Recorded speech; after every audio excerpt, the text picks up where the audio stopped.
Hello Legacy students. So today is for graphing rational functions. This is in case you missed class today.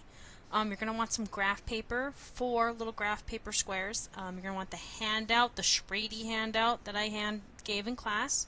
You're going to want your notebook to take notes on, and then you're definitely going to need your listening ears and your listening eyes today. So, vocabulary first, stuff we need to get past. Asymptotes. It's a line that the graph can get very, very close to, but can never cross it. We'll look more at vertical asymptotes mostly in this with graphing rationals, but that's something to keep in mind. A hole is a discontinuity in the graph. Basically, it's an x value that the function cannot include. We'll see when those happen. The degree we've talked about, that's the highest exponent present in an expression. And then coefficient is the number in front of a variable. So this would be like 2x cubed. The coefficient would be 2. To graph rational functions, we're going to follow a set of instructions, the Schrader instructions in that matter. So you're going to want to have that. Make sure you put it into your notebook, tape it, glue it, something. That way you do not lose this, because this is going to be useful.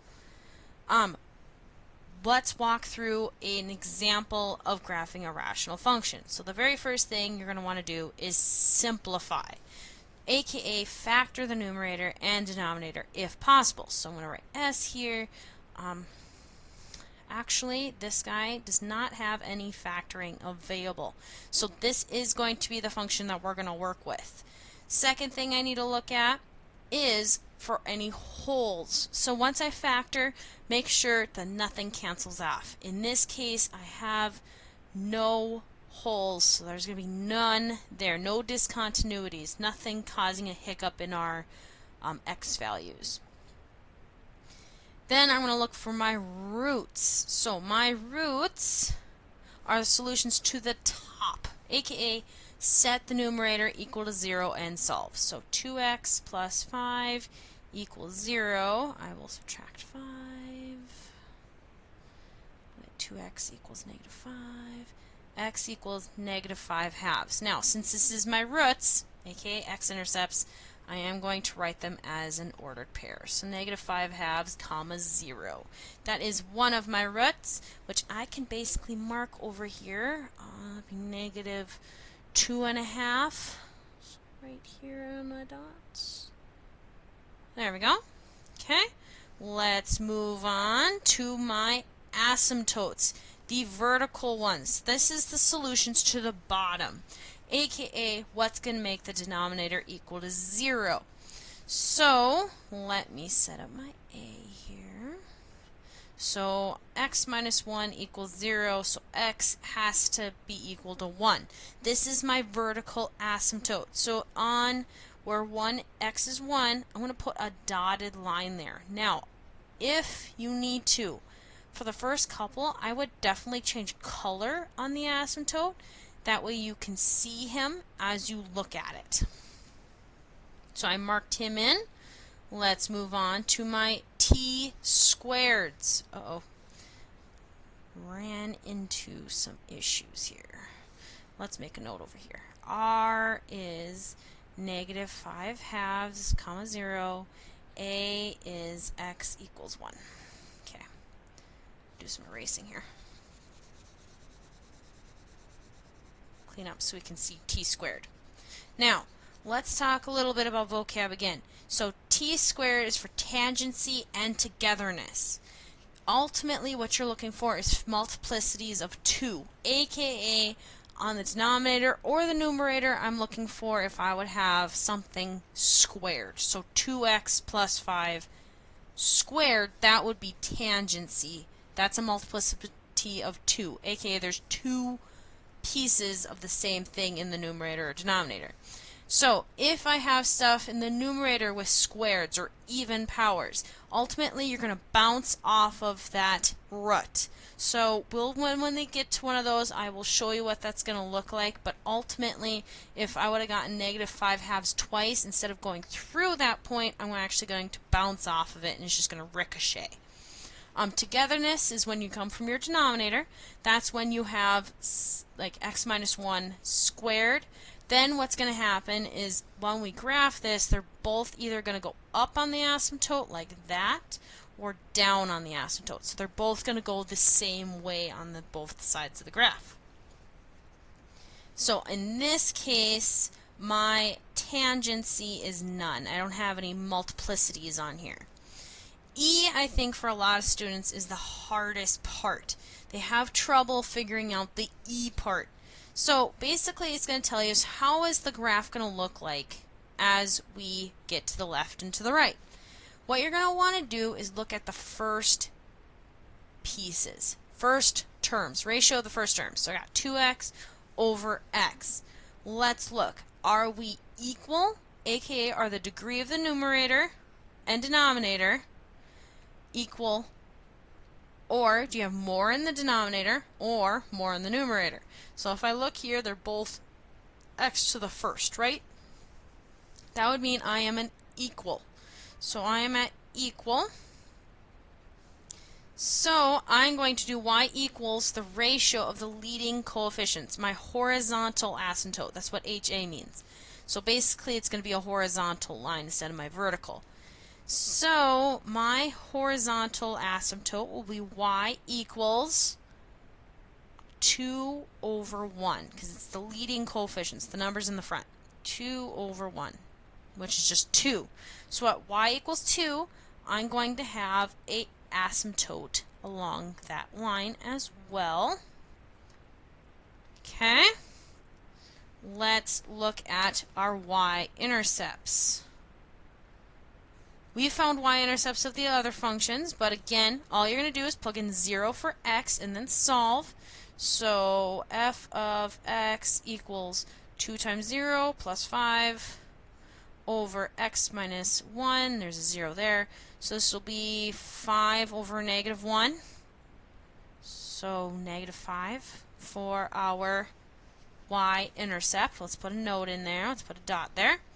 All right. Oh, we'll do domain and range down here. But ultimately, guys, now we actually have to graph.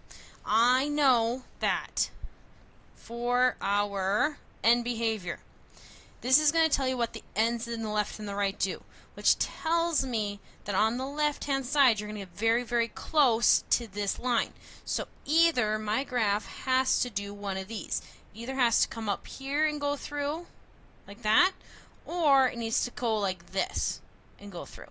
Well, I already have 2 dots down here, and I know that that line has to go through those 2 dots. So I do know that I have to be on the bottom here. So I need to go like this, go through those 2 dots. Now, I cannot cross this vertical asymptote. That's a big no-no. Can't ever cross a vertical asymptote. So that is one piece of mine.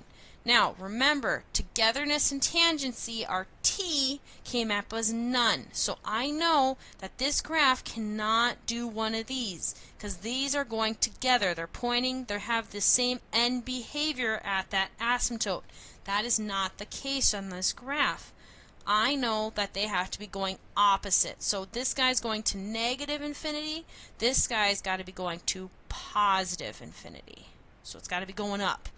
Then I know my end behavior stated that I have to be following my horizontal asymptote.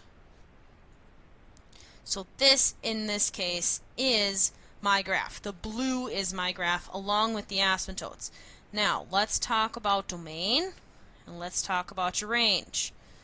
These are the first time that your domain and your range are not going to be negative infinity to infinity, especially your domain, because I do get negative infinity because I go off this way, right? But I have an x value that I cannot include. I cannot include 1. There is a line there. I'm never going to get to it. So I have to not include 1, but I do get to include all the other numbers past 1.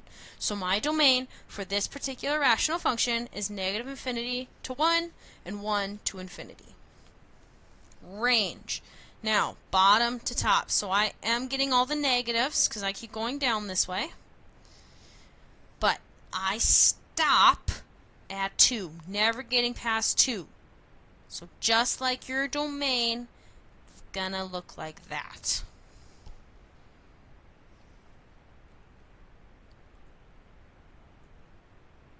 Alright, let's try another problem here. So first, S. Let's simplify. No simplifying, but I am going to write x minus 1 out twice because there's a squared there. I then have my wholes, which is none. Nothing cancels off the numerator and denominator. Okay, let's mark down here. Got my roots. Now the roots is the numerator equal to 0. So 4 equals 0. Doesn't work. So I don't have any x-intercepts on this particular graph. That's kind of odd. But we'll see what's going to turn out. Now let's find our asymptotes, our vertical ones. That is the denominators equal to 0. So I got x minus 1 and x minus 1, both the same thing. So it looks like x equals 1 is a vertical asymptote. Let's mark that in.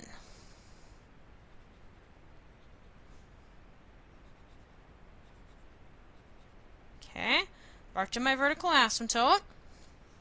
I now need to talk about my tangency and my togetherness. Tangency is the numerator. Do I have the same thing twice in the numerator? No, just have a 4. So I don't got any tangency.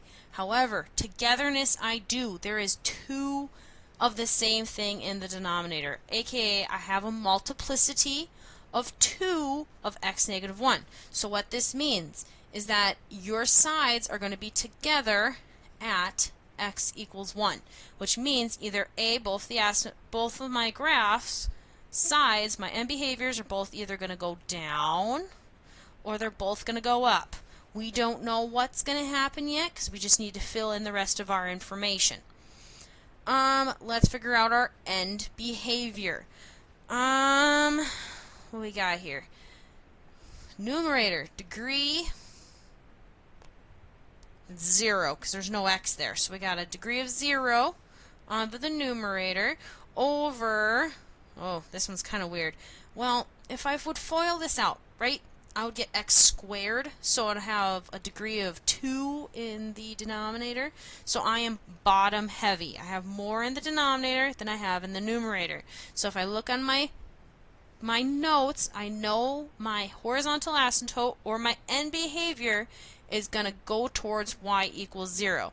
So I'm going to actually have an asymptote along the x-axis, which makes sense why we do not have a single x-intercept. No roots, right? Let's find our y-intercept. Basically plugging 0 everywhere for x. So I got y equals 4 over 0 minus 1 squared. 4 over 1. So y is 4. So my y-intercept is at 0, 4. So I'll put a dot there. There we go. Now, let's see if we can graph some stuff. Well, I know it's got to get closer to here, and I do have a dot up here. So I do know that I do have to get very close to that horizontal asymptote, because that's my end behavior. So as I go to negative infinity, I have to get close to him. And then, as I get close to my vertical asymptote, I'm just going to go straight up. Now, we do know, however, that we have togetherness at x equals negative 1, or x equals 1, which means they're both going to go the same direction. So since I'm going to infinity over here, I'm also going to go to infinity up here. So I do know it's got to go something like this. Over there. Then I do know, again, my end behavior has to go out to infinity because I cannot cross. I know my end behavior is going to follow the y equals 0 asymptote. Let's talk about domain, shall we? I get all the negative infinity, but I stop. I can't pass 1. Okay? But I can get everything past 1. These parentheses are meaning can't include 1. Range is a little different though, guys. Notice, I'm not getting any of the negative y's. The closest, the earliest I can go is 0, but not including 0 because I can't touch it, but I can go up to infinity. So my range for this particular graph would be from 0 to infinity. Alright, let's try another one. Again, we'll start with our S, simplify. Let's factor. I see some numerator. It's got to be factorable. Negative 2, I think that would be negative 2 and a positive 1. So that would be x minus 2, x plus 1 over x minus 2. Now, wholes. I see canceling happening. Do you? Because I do. So, I know I have a whole. He's at 2, because that's what makes that equal to 0, right? X minus 2 equals 0, plus 2, plus 2. Now, I need to know what's the y-intercept, or what's the y value to this 2. That is of our new equation of x plus 1. That's after I canceled those out. Well, if I plug in 2 into x plus 1, I'm actually going to get 3. So, I have a hole on this graph at the ordered pair 2, 3. Now, before you start doing your roots and your asymptotes, this is the new equation. This is what you now need to graph. Right here. Once you cancel off stuff for your holes, if you have any factors that cancel off, you use your new equation to graph. So I just need to graph the line x plus 1. Who knew? So, x plus 1. Start at 1, go up 1 over 1, up 1 over 1. Now, careful guys though, we did have a hole at 2, 3, which means actually at the point 2, 3 there's going to be an open dot there. I am not going to be able to draw through that dot. There is a hiccup there. That is the equation, that is the graph of this equation right here. This denominator made you get this hole right here. Let's talk about domain. Now, I'm getting everybody except 2. Can't have 2 in the equation. So I will write him in order in my interval notation, not including 2. Same thing with my range. Can't include 3. He's the only y that's not included. So that would be my range. Sometimes, guys, be careful. Don't start jumping into a problem. Please make sure, does it factor? Can I cancel? Because sometimes it's going to be a linear equation that you know how to graph, and it's super easy to graph. Last one of the night. So, simplify. Numerators and solve. Okay, no probably factoring, no canceling here. But the bottom does factor into x plus 5 and x minus 5. Ooh, that should be a 5. No holes. I don't see any canceling ability. Don't try to cancel this x plus 5, that x squared plus 5 with that x plus 5. Bad idea. Killed cat there. None there. Okay. A root, aka numerator, equal to 0. Let us solve. So I'm going to subtract 5. 2x squared equals negative 5 divided by 2 divided by 2. Squared equals negative 5 halves. Square root. I just square rooted a negative number. That means I'm going to have imaginaries, which I can't graph. Can't graph an imaginary root. So, none. No roots available. Let's look at our asymptotes. Denominators equal to 0, so x plus 5 equals 0, and x minus 5 equals 0. So, aka x equals negative 5 and x equals 5 are our two asymptotes. Let's mark those in right away. Can't cross these guys. This guy's going to look a little different, I think. Got 3 pieces, it looks like. Togetherness and tangency. Absolutely none. End behavior, what do we got? So we got squared over a squared. That is equal. So I will have y equals 2 over 1, or y equals 2. That is going to be our end behavior. Okay. Last but not least, let's find our y-intercept. So 2, 0 squared plus 5 over 0 plus 5, 0 minus 5. So that'd be 5 over negative 25. Negative 1/5. So 0 comma negative 1/5. Should be a dot like right there. Right? Alright, now you're probably saying, okay, Marsh, there's not a single dot. We have a single dot to graph something. Are you kidding me? But there's more to the system that meets the eye. Notice, guys, I'm not getting any ruts. So I know I never crossed the x-axis at all. Keep that in mind. Never crossed. But I do have a y-intercept here. And I can't go all of a sudden start going up. Because I can't cross this x-axis. I don't have any. So I know he's got to kind of go like that and kind of go downwards. Same thing over here. Because I cannot cross the x-axis. There are no ruts available for me to do. Now, t is none. Not going the same way. So I know that I cannot be crossing this way because that would be going together at x equals negative 5. So I do know I have to come from the top, from infinity, and then I have to level off at my end behavior right there. Same thing. Can't be going to negative infinity on this side of the asymptote, so I do need to be going to infinity and then going to my end behavior. Almost done. Let's talk about domain now. Can include, notice, the only numbers I'm not including, negative 5 and 5. Notice, guys, it's what makes the denominator equal to 0. The domain, you can probably answer even before graphing. It's kind of awesome that way. But I need to write it so that it would be negative infinity to negative 5, negative 5 to 5, because I can have this piece in the middle, and then another union from 5 to infinity.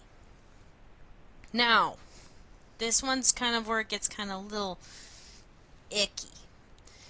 For your range, you are only not able to include to 2.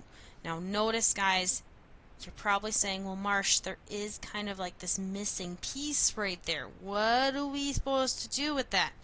Don't worry, that is not a problem with your range. You just need to identify that there is from negative infinity to 2 and then 2 to infinity. So this is the only problem with your range. Don't worry about this empty space right here because that is not an issue with the range. You're just saying the only pieces you can have is from negative infinity to 2, then 2 to infinity. And that's the end of this very long video. Thanks for watching. Thank you for catching up. And I hope to see you tomorrow.